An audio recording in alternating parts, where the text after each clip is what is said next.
Verify करना है green lemma in X Y plane for this equation where C is the closed curve of the region bounded by y is equal to x and y is equal to x square. अच्छा, इस question में आपको कह रहे हैं कि आपके पास आपने वेरीफाई टर्म आप यूज कर लें, देख लें क्वेश्चन में जो आपको गिवन है वो क्या है, वेरीफाई करें। अब वेरीफाई का मतलब है कि जो ग्रीन थ्योरम होगा उसकी left hand side and right hand side को हमने वेरीफाई करना होगा। ठीक है, अब देखें आपके पास एक इक्वेशन गिवन है, हम देख लेंगे इसको कैसे करना है। और कह रहे हैं कि क्लोज्ड कर्व की फॉर्म में आपके पास रीजन है जिसकी दो जो है वो कर्व बताए हुए हैं, एक y इक्वल्स टू एक्स और y is equals to X square. तो इसको कैसे करेंगे?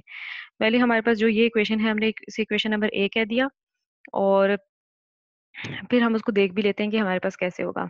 देखें, एक उन्होंने कहा है आपको कर्व आपके पास क्या है, y is equals to X, Y equals to X. ठीक है, अब आप देखें कि y is equals to X, अगर मैं कोई भी इक्वेशन लूँ तो y इक्वल्स टू एक्स का मतलब होता है स्ट्रेट लाइन इक्वेशन। क्या होता है? स्ट्रेट लाइन, वो ऐसे ड्रॉ हो जाएगी। ठीक है, दूसरी इक्वेशन उन्होंने क्या कही, y is equals to X square. ठीक है, एक्स स्क्वायर का क्या मतलब होता है? अगर एक्स स्क्वायर का मैं लिखूं तो एक्स स्क्वायर आपके पास पैराबोला फॉर्म में आ रहा होता है। ठीक है, ऐसे आ रहा होता है स्क्वायर। तो यहाँ पे अगर मैं ड्रॉ करूँ तो क्या होगा, यहाँ पे मेरे पास यूं बन रहा होगा। ठीक है, ये सॉरी यूं कुछ करके बन रहा होगा। ठीक, लेकिन इस टर्म की मुझे ज़रूरत नहीं है क्योंकि मैंने अभी सिर्फ वही रीजन कंसीडर करना है जो क्लोज बाउंडेड है, यानी मेरे पास जो ये वाला रीजन है, ये वाला रीजन मैंने सिर्फ कंसीडर करना है। तो इसलिए मैं इस वाली साइड को मैं ड्रॉ भी नहीं करती, सिर्फ यहाँ तक इस साइड को ड्रॉ करते हैं और यहाँ तक कि मेरे पास रीजन आ जाता है। अब आपको समझ आ रही होगी अगेन कि हमारे पास y is equal to X, मैंने यहाँ तक एक लाइन ये ड्रॉ कर ली, फिर उसके बाद y is equal to X square, वो मैंने लाइन एक ये ड्रॉ कर ली। ठीक है, अब इसको ड्रॉ करने के बाद मैंने देखा कि एक यहाँ से क्लोज्ड फॉर्म, यहाँ से क्लोज, ओवरऑल ये हमारे पास पूरा रीजन क्या बन रहा है, क्लोज फॉर्म में बन रहा है। और हमने कह दिया ये नीचे वाला जो ये पाथ वन है, यानी यूं आपके पास एंटी क्लॉकवाइज इसकी रोटेशन है, मेजोरिटी केसेस में एंटी क्लॉकवाइज ही हम लेते होते हैं। ठीक है, तो यहाँ देखिए हम यूं जा रहे हैं और फिर यहाँ से यूं आ रहे हैं, पार्ट वन ये बन जाएगा और ये आपके पास पार्ट टू। अब इंटरसेक्शन पॉइंट पे आप देख रहे हैं कि मैंने वैल्यूज कुछ लिखी हुई हैं, यहाँ 0 0 यहाँ 1 1, वो कैसे हैं आपके पास, ओरिजिन से स्टार्ट हुआ ये कर भी और ये कर भी। तो अगर इधर मैं देखूं एक्स की वैल्यू भी यहाँ पे क्या बन रही है, जीरो। ग्राफ अगर ड्रॉ करने आपको आते हो तो उसमें आपको याद होगा ये वैल्यू भी जीरो बन रही है एक्स के लिहाज से भी और वाई के लिहाज से भी। क्यों?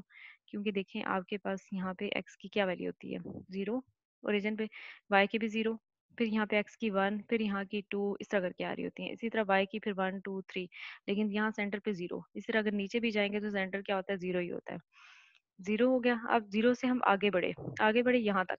यहाँ तक अगर मैं बात करूँ तो अगर मैं एक्स एक्सिस पे इसका एक स्केच लूँ तो ये कहाँ पे लाई कर रहा है, वन पे। एक्स एक्सिस का भी ये कौन सा पॉइंट है, वन।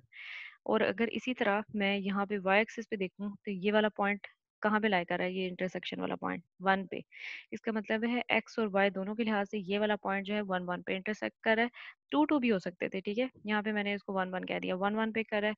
और यहाँ पे आपके पास किधर है, जीरो जीरो पे। तो ये मेरे पास एक जो अभी मुझे क्वेश्चन गिवन है उसका एक स्केच बन गया कि भी इस तरह कुछ शक्ल बन रही है।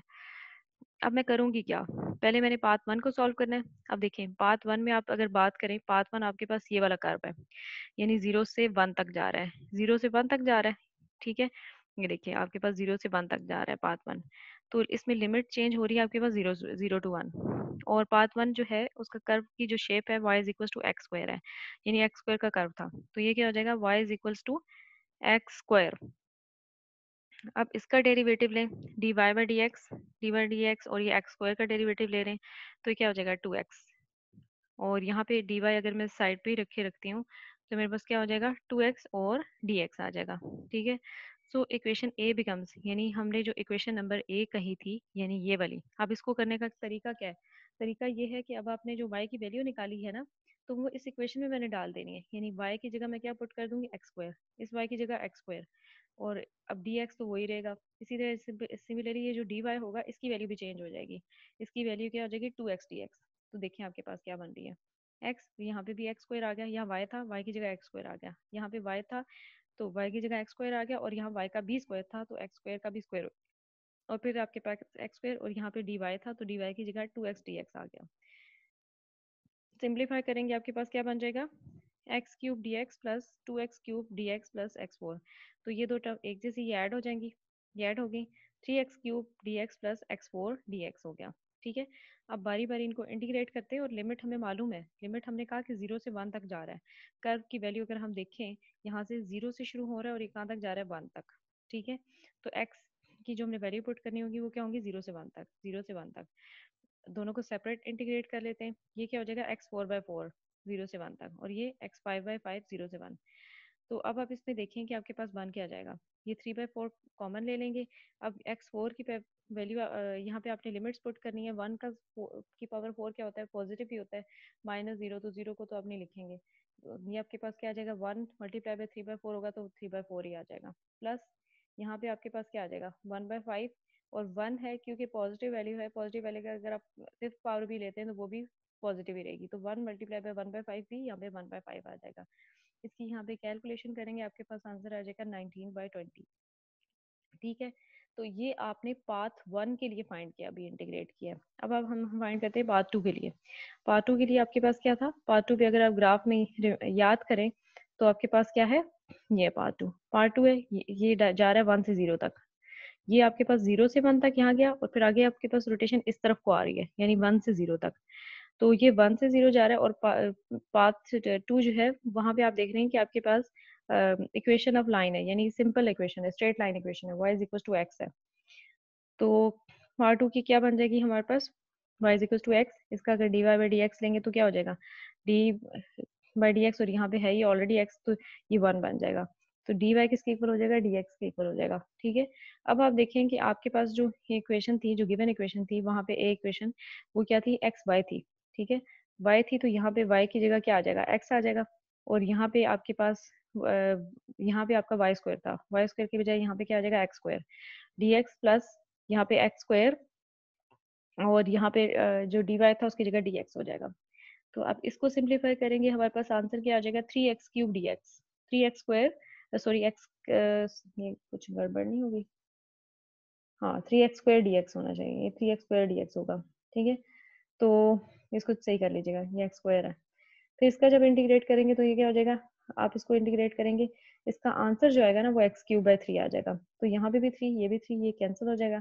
तो x की पावर आप 1, देखिए लिमिट कहाँ से शुरू हो रही है, 1 से 0, क्योंकि मैंने आपको भी बताया कि पाथ में आप कैसे चूज कर रहे हैं, सेकंड पाथ की मैक्सिमम से मिनिमम नीचे की तरफ आ रहा है, यानी 1 से 0 की तरफ आ रहा है यू लाइन, तो इसलिए हमने 1 से लेकर 0 पुट किया।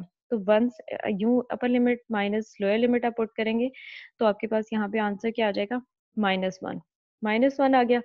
अब आप देख रहे हैं कि आपने जो ग्रीन थ्योरम की ये आपने लेफ्ट हैंड साइड ली हुई थी ग्रीन थ्योरम की, और उसको पार्ट 1 प्लस पार्ट 2 को इंटीग्रेट किया, और उसका आंसर आपके पास क्या है, 19/20 प्लस -1। तो इसका एलसीएम अगर आप लेंगे तो आप देखते हैं कि इसका एलसीएम आपके पास क्या बन जाएगा, इसका एलसीएम आपके पास बन जाएगा -1/20, -1/20 बन जाएगा। इस इक्वेशन नंबर बी कहते हैं। ठीक है, ये आपने ग्रीन थ्योरम की लेफ्ट हैंड साइड की वैल्यू निकाल ली है। अब आपने यहाँ पे क्या करना है, एक्चुअली वेरीफाई करना है।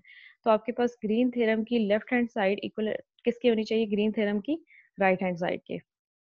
अब हम देखते हैं कि हमारे पास right hand side green theorem की एक्चुअली है क्या, curly Q by curly X minus curly P by curly Y D X D Y, और इसका डबल इंटेग्रल आप ले रहे होते हैं। ठीक है, अब आप देखें कि पी की आपके पास क्या टर्म थी, पी टर्म होती है जो डी एक्स के साथ हो, तो वो आपके पास X Y plus Y square होगा। सिमिलरली क्यू क्या होगा, एक्स स्क्वायर। अब आपने क्या करना है, पहले कर ली पी बाय कर ली वाई, क्योंकि पी को हमेशा किसके रिस्पेक्ट से डेरिवेटिव लेते हैं, विद रिस्पेक्ट टू वाई। ठीक है, तो विद रिस्पेक्ट टू वाई इसका डेरिवेटिव लेंगे, वो क्या बन जाएगा आपके पास, एक्स और प्लस 2y ये हो जाएगा।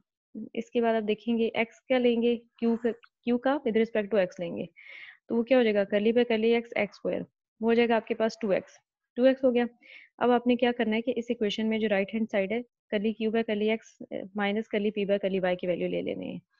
तो वो आपके पास क्या बन जाएगी, 2x minus x minus 2y, यानी ये हमने पुट कर दी, तो हम ओपन करके देखेंगे ये आ जाएगी, 2x में से x माइनस हो जाएंगे तो x माइनस 2y बन जाएगा आपके पास, ये आ गया आपके पास रीजन। ठीक है, अब आपने अगेन आपके पास ये डबल इंटेग्रल है ना, तो डबल इंटेग्रल पे आपने लिमिट्स कैसे लेनी होगी, अब इसको आपने बड़े गौर से देखना है।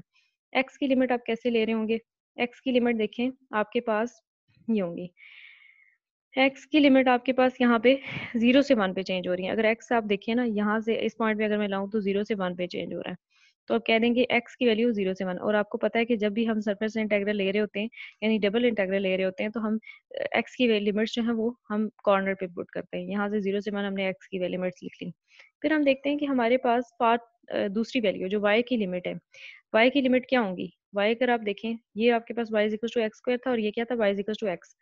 तो यहाँ से आप इसकी वैल्यू कैसे पुट करेंगे? आप यहाँ से पुट करेंगे। देखें, टॉप आपके पास कर्व क्या है? x।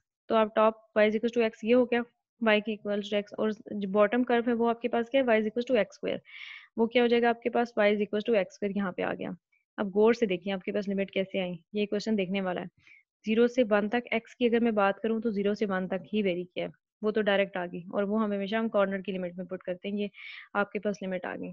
फिर इसके बाद आपने y की लिमिट पुट करनी है, और y का आपके पास क्या है? ये आप दोनों कर्व को कंपेयर करेंगे, यानी बॉटम पे कौन सा कर्व था? टॉप पे। तो टॉप पे कर्व आपके पास क्या है? y is equal to X, और वहां से शुरू होकर आप कहाँ तक आएंगे? y is equal to X square तक। ये आपके पास आ गया। अब अपने इसको क्या करना है? इंटीग्रेट करना है। तो इंटीग्रेट करने के लिए आपको पता है कि ये जो लिमिट है x और एक्स स्क्वायर की फॉर्म में, ये भी मैंने आपको एक लेक्चर ग्रीन थ्योरम कराने से पहले बताया था कि ये हमेशा लिमिट्स कैसे होती हैं, ये लिमिट ऑपोजिट में होती हैं। अगर एक्स स्क्वायर में तो इससे अंडरस्टूड है वैसे भी कि ये y की फॉर्म में होगा, y की लिमिट्स होगी। तो ये क्या होगा? Integral X square X X minus two Y D Y. ये आपके पास आ गया इंटेग्रल। इसकी वैल्यू आपने फाइंड करनी है, तो क्या आ जाएगा? इसको इंटीग्रेट किया, एक्स वाई आ गया minus two Y square by two. तो ये 2/2 कैंसिल हो गए। यहाँ क्या हो जाएगा? X Y minus Y square हो जाएगा। ठीक है, और एक्स स्क्वायर बाय से एक्स तक। ठीक है, फिर इसके बाद हो जाएगा एक्स, और यहाँ पे इसकी वैल्यू पुट करेंगे एक्स, और फिर आपने क्या करना है कि माइनस, मतलब इसकी बार आपने ना दोनों की क्या करनी है? अब यहाँ पे वाई स्क्वायर है तो इसकी वैल्यू पुट कर लिमिट पुट करेंगे। दोनों की लिमिट पुट करके आप देखिएगा आपके पास आंसर जो आएगा वो बनेगा x4 minus x cube D x. ठीक है, तो अब तो सिंपल हो गया कि लिमिट्स भी 0 से 1 है, और हमने सिर्फ x के रिस्पेक्ट से इसको इंटीग्रेट करना है। तो x के रिस्पेक्ट से जब इसको इंटीग्रेट करेंगे, आप देखेंगे इसका आंसर आ जाएगा -1/20। तो यहाँ से हमने देखा कि ग्रीन थ्योरम की जो दोनों साइड्स थी, लेफ्ट हैंड साइड और राइट हैंड साइड, वो क्या आ गई? इक्वल आ गई। और यही हमसे पूछा गया था वेरीफाई क्वेश्चन में, यही कि वेरीफाई करें। तो वेरीफाई में आपने ग्रीन थ्योरम की दोनों साइड जो है वो प्रूव करनी होती है, left hand side equals to right hand side.